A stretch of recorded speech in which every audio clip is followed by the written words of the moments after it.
الحمد لله الذي خلق المقلة والمضلة ما دام الملوان، والصلاة والسلام على خير الأنام وعلى آله وأصحابه وأزواجه وبناته أخيار الأنام.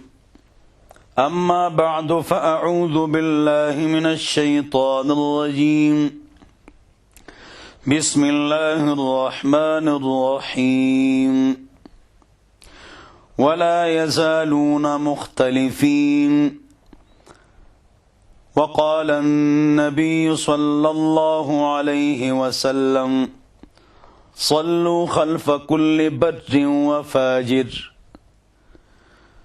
يا رب صل وسلم دائما أبدا على حبيبك خير الخلق كلهم، هو الحبيب الذي ترجى شفاعته لكل هول من الأهوال مقتحم. میرے محترم اور مکرم بزرگوں، دوستوں اور ساتھیوں، اور میری قابل احترام ماؤں اور بہنوں، آج کل اتحاد کے حوالے سے ہر آدمی تقریر کرتا ہے کہ اتحاد اور اتفاق کرنا چاہیے، اور ہر ایک کہتا ہے کہ اتفاق اور اتحاد ہونا چاہیے اور فرقواریت نہیں ہونی چاہیے. سب کا اس پر اتفاق ہے، تو فرقواریت کیوں ہے؟ اور دین ایک ہے تو اسلام میں یہ پارٹیاں، اس کی گنجائش نہیں ہے، تو یہ مولوی کیوں اختلاف کرتے ہیں؟ بہت ساری پارٹیاں ہیں، تو ہم کہاں جائیں؟ کس کی بات مانیں؟ کس کو حق کہیں؟ کس کو نا حق کہیں؟ یہ بہت اہم موضوع ہے. اتفاق پر ہر ایک بولتا ہے، لیکن خلاصہ اس کا یہ ہوتا ہے کہ مجھ سے اتفاق کرو، مجھ سے اتفاق کرو. تو آج اس موضوع پر بات چیت کرنی ہے اور ترتیبوار گفتگو کریں گے. آج آپ کا دل خوش ہو جائے گا انشاءاللہ، اور امت میں جوڑ کی بات آج آپ حضرات کے سامنے آ جائے گی انشاءاللہ. غلطی کس کی ہے اس کو بھی پکڑنا ہے. تو بہرحال پہلی بات تو یہ ہے کہ فرقواریت کس کو کہتے ہیں؟ فرقہ اس کو کہتے ہیں کہ جہاں اصول میں اختلاف ہو. فروع یعنی مسائل میں اختلاف نہیں، وہ امر فطری ہے. اصول میں اختلاف، عقائد میں اختلاف، ایسا اختلاف کہ کفر کا فتویٰ لگ جائے، وہ ہے فرقواریت. بعض لوگ کہتے ہیں اللہ فرماتے ہیں فرقواریت نہ کرو، اور یہ مولوی اختلاف کرتے ہیں فرقواریت کرتے ہیں. دیکھو تو اللہ فرماتے ہیں ولا تفرقوا ولا تتفرقوا، اور تم لوگ اختلاف کرتے ہو، یہ مولوی اختلاف کرتے ہیں، اور لوگ بھی پریشان ہیں، کنفیوژن کے شکار ہیں. تو اس پر گفتگو بہت ضروری ہے کہ ہم اس موضوع کو سمجھ جائیں. اللہ ہم سب کو سمجھ عطا فرمائے. دیکھو اللہ قرآن میں فرماتے ہیں شراب نہ پیو، تو لوگ پیتے نہیں ہیں. بدکاری نہ کرو، لوگ بدکاری نہیں کرتے ہیں. تو اللہ نے فرمایا فرقواریت نہ کرو، تو فرقواریت ہوگی نا. یہ نہیں کہ اس پر عمل ہوگا، جی کوئی شراب نہیں پیے گا، کوئی بدکاری نہیں کرے گا، کوئی فرقواریت نہیں کرے گا. تو یہ بات تو صاف ہوگی. دوسری بات یہ ہے بہت اہم کہ ایک مسائل میں اختلاف، تراویح 8 ہے یا 20 ہے، ناف کے نیچے ہاتھ بننا چاہیے اوپر یا سینے پر، یہ مسائل کے اختلاف، یہ برا نہیں ہے. یہ صحابہ کرام کے زمانے سے چلا آ رہا ہے. علامہ ابن تیمیہ رحمہ اللہ مجموعۃ الفتاوی جلد نمبر 16 میں فرماتے ہیں کہ اللہ اکبر سے لے کر سلام تک جو نماز ہے اس میں اختلاف ہے. یہ اختلاف نبی علیہ السلام کے زمانے سے چلا آ رہا ہے. دو طرفہ دلائل ہیں، حوالے ہیں، ریفرنسز ہیں، احادیث ہیں، صحابہ تابعین، تبع تابعین، ائمہ کرام ہیں. لہذا ایک پر ڈٹ جانا اور دوسرے کو غلط کہنا یہ غلط ہے. دونوں احادیث سے ثابت ہے اور ہم مناظرے کرتے ہیں اس پر. ہاں بری بات ہے. اللہ ہم سب کو سمجھ عطا فرمائے. تو بات یہ ہے کہ جو آدمی قرآن کو مانتا ہے، 2 حدیث کو مانتا ہے، 3 ختم نبوت کو مانتا ہے تو وہ مسلمان ہے۔ جتنے مکات فکر ہیں، جتنی پگڑیاں ہیں، ٹوپیاں ہیں رنگا رنگ، مسجدیں ہیں، مدارس ہیں، سب قرآن کو مانتے ہیں؟ جی۔ حدیث کو مانتے ہیں؟ جی۔ ختم نبوت کو مانتے ہیں؟ ختم نبوت کہ حضور اکرم صلی اللہ علیہ وسلم آخری نبی ہیں، مانتے ہیں؟ جی۔ لہذا سارے مسلمان ہیں۔ ہم رب کے ہیں، رب ہمارے ہیں، ہم سب کے ہیں، سب ہمارے ہیں۔ امت میں جوڑ پیدا کرنا ہے، توڑ پیدا نہیں کرنا ہے۔ قرآن کو مانتے ہیں؟ جی۔ حدیث کو مانتے ہیں؟ جی۔ ختم نبوت کو مانتے ہیں؟ جی۔ لہذا سارے مسلمان ہیں، چاہے اوپر ہاتھ باندھے یا نیچے، 8 تراویح پڑھیں یا 20 تراویح پڑھیں، کہیں مردے سنتے یا نہیں سنتے، سب مسلمان ہیں۔ امت کو جوڑنا ہے۔ توڑ امت میں آپ نہ ہدایت کا کام کر سکتے ہیں، نہ دعوت تبلیغ کا کام کر سکتے ہیں، ان لوگوں کو دین کی طرف بلا سکتے ہیں۔ جب آپ میں توڑ ہوگا، جوڑ ضروری ہے۔ اگلی بات جو بہت زیادہ ضروری ہے کہ ایک آدمی وہ کہتا ہے قرآن غلط ہے، تو اس کے پاس منشوری نہیں ہے، تو وہ کہاں کا مسلمان ہے؟ ایک کہتا ہے قرآن کو مانتا ہوں، حدیث کو نہیں مانتا ہوں، تو قرآن ٹیکسٹ ہے، حدیث اس کا ٹیسٹ پیپر ہے۔ تو قرآن کو مانو گے تو حدیث کو بھی مانو گے۔ کیوں؟ قرآن میں نماز پڑھو کتنی رکعتیں ہیں، یہ تو قرآن میں نہیں ہے۔ چور کا ہاتھ کاٹو، کون سا کاٹیں جی؟ دائیں بائیں کہاں تک؟ جمعے کی نماز کے لیے بھاگو، بھاگ گئے، وہاں کیا کریں گے؟ یہ تو حدیث میں۔ یار ہم ختنہ کرتے ہیں، جنازہ کی نماز پڑھتے ہیں، یہ قرآن میں نہیں ہے، یہ حدیث میں ہے۔ لہذا قرآن کو بھی مانیں گے، حدیث کو بھی مانیں گے، اور حضور اکرم صلی اللہ علیہ وسلم کے بعد کسی نبی نے نہیں آنا ہے۔ لہذا تمام امت قرآن کو مانتی ہے؟ جی۔ حدیث کو مانتی ہے؟ جی۔ ختم نبوت کو مانتی ہے؟ جی۔ لہذا سارے مسلمان۔ میں بطور لطیفہ کہتا ہوں کہ جو مولوی کہے میں مسلمان ہوں اور میرے پیچھے جو 1.5 صف ہے وہ مسلمان ہے، باقی سب کافر ہے، بس صرف وہ مولوی کافر ہے، بس صرف وہی مولوی کافر ہے، باقی پوری دنیا مسلمان ہے، تمام مولوی مسلمان ہیں، تمام علماء کرام مسلمان ہیں، تمام مکات فکر مسلمان ہیں۔ قرآن کو مانے، ختم نبوت کو مانے اور حدیث کو مانے۔ صرف وہ مولوی کافر ہے جو پوری دنیا کو کافر کہتا ہے، بس۔ اللہ ہم سب کو سمجھ عطا فرمائے۔ آگے لوگ اختلاف کیوں کرتے ہیں؟ جواب: وَلَا يَزَالُونَ مُخْتَلِفِينَ۔ پاک رب پاک کلام میں فرماتے ہیں لوگ ہمیشہ اختلاف کرتے رہیں گے۔ آگے جملہ: وَلِذَلِكَ خَلَقَهُمْ۔ اور میں نے لوگوں کو اختلاف ہی کے لیے پیدا کیا ہے۔ اب بولو، دیکھو یہ تو قرآن میں ہے، یہ تو قرآن میں ہے۔ وَلِذَلِكَ خَلَقَهُمْ، ہم نے لوگوں کو اختلاف کے لیے پیدا کیا ہے۔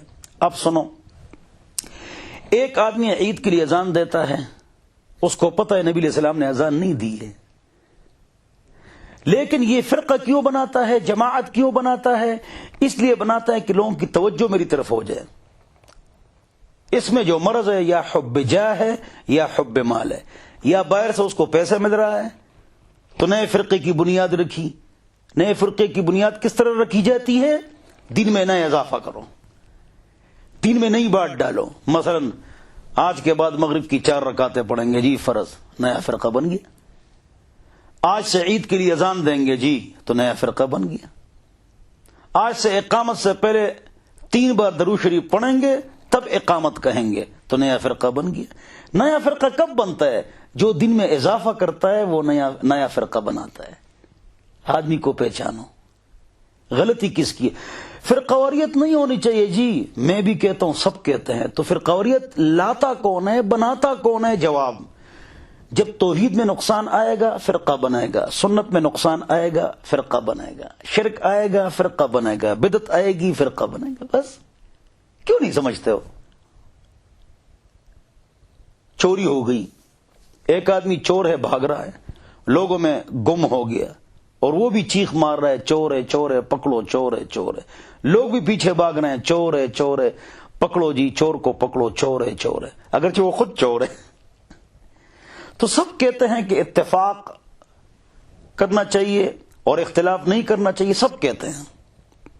غلطی پر کون ہے؟ جس نے دین میں اضافہ کیا۔ ناراض نہ ہونا، جس نے دین میں اضافہ کیا وہ غلطی پر ہے، وہ نیا فرقہ بناتا ہے۔ اللہ ہم سب کو سمجھ عطا فرمائے۔ تو میں بتا رہا تھا کہ امت میں جوڑ، اس کے لیے علماء کرام جو ہیں مختلف مکاتب فکر کے، یہ اگر ایک دوسرے کے ساتھ بیٹھیں، میں بیٹھتا ہوں سب مکاتب فکر کے تمام علماء کے پاس، میں جاتا ہوں ان کے پاس بیٹھتا ہوں، ان سے چائے پیتا ہوں اور ان سے گپ شپ لگاتا ہوں اکیلے۔ لوگوں کے سامنے بات کرو گے وہ نہیں مانتے، اکیلے میں بیٹھو ان کے ساتھ، تو ان کے ساتھ اکیلے میں بیٹھنا ہے، ان کے ساتھ چائے پینی ہے، گپ شپ لگانی ہے، پیار محبت کرنی ہے۔ یہ جو دوریاں ہیں غلط فہمیاں پیدا کرتی ہیں، قربت آ جائے گی، ان کے ساتھ بیٹھ جائیں گے، گپ شپ لگائیں گے، چائے پیئیں گے، یہ اختلافات ختم ہوں گے۔ نفرتیں عام ہو چکی ہیں، نفرتیں، اللہ ہم سب کو تعصب اور نفرت اور انانیت سے بچائے، اللہ ہم سب کو سمجھ عطا فرمائے۔ تو یہ چیز جو ہے یہ نقصان پیدا کرتی ہے کہ ہم جو ایک دوسرے سے دور ہیں، ایک دوسرے کے ساتھ بیٹھتے نہیں ہیں، بیٹھنا شروع ہو گیا، تحفے شروع ہو گئے، گپ شپ شروع ہو گئی، اس سے بڑے فوائد ہو جائیں گے۔ لیکن اگر ہم یہ کام شروع کریں، باقی یہ کام ہے حضرات علماء کرام کا۔ حضرات علماء کرام کو چاہیے کہ جب بھی وہ کوئی بات کرے کسی فرقہ اور جماعت کا نام نہ لے، یہ بڑا نقصان ہے۔ ہاں کسی فرقہ میں، جماعت میں، مکتب فکر میں کوئی غلطی ہو، غلطی بیان کرے، قرآن حدیث کا موقف سامنے رکھیں، نام نہ لے کسی مکتب فکر کا یا اس کے مشہور فرد کا، اس میں بڑے نقصانات ہوتے ہیں۔ ہاں جب نام لینا ہم بند کر دیں گے تو انشاءاللہ اللہ تعالیٰ خیر کے دروازے کھولیں گے۔ فرقواریت جس کو آپ لوگ فرقواریت کہتے ہیں نا، یہ فرقواریت نہیں ہے۔ کیا یہ جو آج کل مختلف مسجدیں ہیں، مختلف مکاتب فکر ہیں، نام نہیں لیتے ہیں، یہ فرقواریت نہیں ہے، یہ اسکول آف تھاٹ ہیں، بلکہ یہ مکاتب فکر ہیں، فرقواریت نہیں ہے۔ حضور اکرم صلی اللہ علیہ وسلم کا ارشاد ہے، بعض لوگ کہتے ہیں یہ حدیث نہیں ہے، یہ حدیث ہے، ترمذی شریف، مشکات شریف، موطا امام مالک، احادیث کتابوں میں یہ حدیث موجود ہے کہ یہودیوں کے، بنی اسرائیل کے 72 فرقے تھے، تمہارے 73 فرقے بنیں گے، ایک جنت میں ہوگا، باقی جہنم میں ہوں گے۔ جو جنت میں ہوگا وہ کون سا ہوگا؟ سوال، سائن آف انٹروگیشن، وہ کون سا ہوگا جو جنتی ہوگا؟ جواب یہ کہ جو موجودہ مکاتب فکر ہے یہ وہ 72 نہیں ہے جہنمی، یہ تو مکاتب فکر ہے، فرقے نہیں ہیں۔ جو 72 فرقے ہیں جو جہنمی ہیں، ان میں ایک بات ضرور ہوگی یا تینوں باتیں ہوں گی، یا قرآن کے منکر ہوں گے، یا حدیث کے منکر ہوں گے، یا ختم نبوت کے منکر ہوں گے۔ وہ کروڑ میں کہیں ایک آدمی ہوگا، باقی سارے مسلمان ہیں۔ جتنے مکاتب فکر ہیں، یہ قرآن کو مانتے ہیں جی، حدیث کو مانتے ہیں جی، ختم نبوت کو مانتے ہیں جی، لہذا سارے مسلمان ہیں۔ لوگ یہ سمجھتے ہیں یہ جو مکاتب فکر ہے یہ مختلف فرقے ہیں، لہذا ان میں کون جنت میں جائے گا؟ میرے پاس ایک آدمی آیا، ملک خداداد صاحب ہمارے دوست ہیں، والد کی جگہ ہیں، بزرگ ہیں، 75 سال عمر ہے۔ وہ فرماتے ہیں حضرت دیوبندی جنت میں جائیں گے یا بریلوی؟ میں نے کہا ہر مکتب فکر کے مخلص افراد جنت میں جائیں گے، بس ہر مکتب فکر کے مخلص افراد جنت میں جائیں گے، بشرط یہ کہ شرک نہ ہو اور بدعت نہ ہو۔ اگر شرک ہوگا تو نبی علیہ السلام کی شفاعت نہیں ملے گی، شرک کو سمجھو، اس سے بچو، توحید پر آؤ۔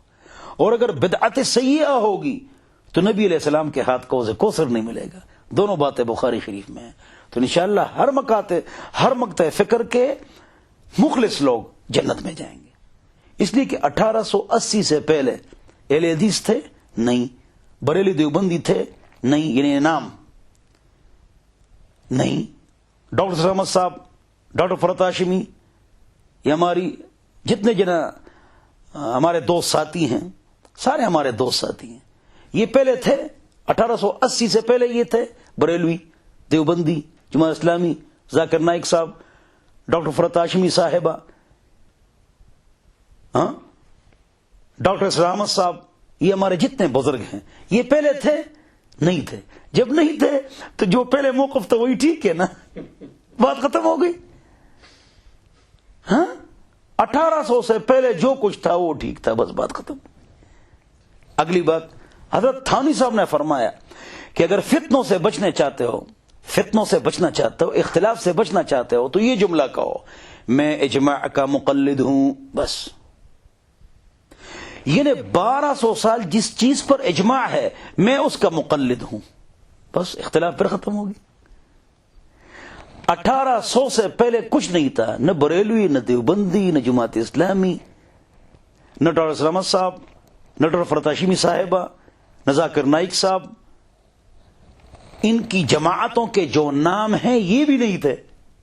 جب نہیں تھے لہذا جو ہے نا، جو تھے وہی ٹھیک تھے، چلو ان کے پیچھے چلتے ہیں. جو تھا اس پر عمل کریں گے، جو نہیں تھا اس پر عمل نہیں کریں گے. بات ختم ہو گئی. اللہ ہم سب کو سمجھ عطا فرمائے. تو اگر ہم اجماع کے اوپر آ جائیں، اسلاف کے اوپر، تو سب کچھ ٹھیک ہو جائے گا. آخری بات، یوم تبیض وجوہ وتسود وجوہ. ایک دن آنے والا ہے، کچھ لوگوں کے چہرے سفید ہوں گے، آخرت میں کچھ لوگوں کے چہرے کالے ہوں گے. کن لوگوں کے چہرے سفید ہوں گے؟ سوال جواب، ہم اہل سنت والجماعہ. جو نبی کی سنت پر چلتے ہیں، صحابہ کی جماعت پر چلتے ہیں، ان کے چہرے قیامت کے دن سفید ہوں گے. سبحان اللہ. تو اہل سنت والجماعت کا لفظ یہ نبی کے منہ سے نکلا ہے، صحابہ کے منہ سے نکلا ہے، تفسیر در منثور میں ہے اور تفاسیر میں ہے. لہذا اہل سنت والجماعہ ما انا علیہ واصحابی، یہ حدیث میں بھی ہے کہ جس پر میں ہوں اور میری جماعت صحابہ کی ہے تو وہ کیا ہے؟ وہ ٹھیک ہے. اہل سنت والجماعت نبی کی سنت پر چلنے والے، یعنی بدعت سے بچنے والے. صحابہ کی جماعت کو ماننے والے، یعنی صحابہ سے نفرت نہ کرنے والے، صحابہ سے محبت کرنے والے. اہل بیت بھی اور صحابہ بھی یہ ہمارے سروں کے تاج ہیں، آنکھوں کا سرما ہے، ہم ان کے قدموں کی خاک ہیں. تو امت کو جوڑنا ہے. اللہ ہم سب کو جوڑ نصیب فرمائے. آخر میں یہ بات بتاتا چلوں، شاہ اللہ محدث دہلوی رحمہ اللہ فرماتے ہیں، ابن القیم فرماتے ہیں، ابن تیمیہ فرماتے ہیں کہ اہل حق کون ہے؟ حق کے زیادہ قریب کون ہے؟ اہل حق کو کیسے پہچانو گے؟ تو انہیں فرمایا ہر ایک تقریر کرے گا کہ میں حق پر ہوں، ہر ایک کہے گا کہ لکھے گا کہ میں حق پر ہوں، لکھے گا، بولے گا، تقریر کرے گا، کتاب لکھے گا، طائفہ منصورہ.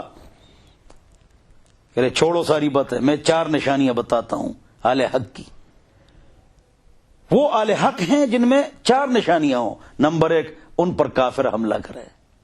اس لیے کافر اپنے دشمن کو صحیح جانتا ہے کہ میرا صحیح دشمن کون ہے. ان پر کافر حملہ کرے، وہ کافروں پر حملہ کرے، وہ کافروں کے جیل میں ہو اور وہ کافروں سے شہید ہو. یہ 4 نشانیاں ہیں. ابن القیم رحمہ اللہ نے فرمایا اہل حق کو پہچانتے ہو تو دیکھو نا کہ غیروں کے تیر کہاں برستے ہیں. تو اللہ ہم سب کو سمجھ عطا فرمائے، عقل عطا فرمائے. فتووں میں تشدد نہیں کرنا چاہیے. وَكُلُّ قَوْلٍ جَاءَ يُنْفِي الْكُفْرَ عَنْ مُسْلِمٍ وَلَوْ ضَعِيفًا أَحْرَى. اگر ایک آدمی سے غلطی ہو جائے، ایک کلمہ کفر سرزد ہو جائے یا عمل کفر سرزد ہو جائے، اس میں 99 احتمالات کفر کے ہوں، ایک احتمال اسلام کا ہو، تم کہو یہ کیا ہے؟ فلانا آدمی مسلمان ہے. اللہ ہم کو سب کو اتحاد اور اتفاق عطا فرمائے. وآخر دعوانا ان الحمدللہ رب العالمین.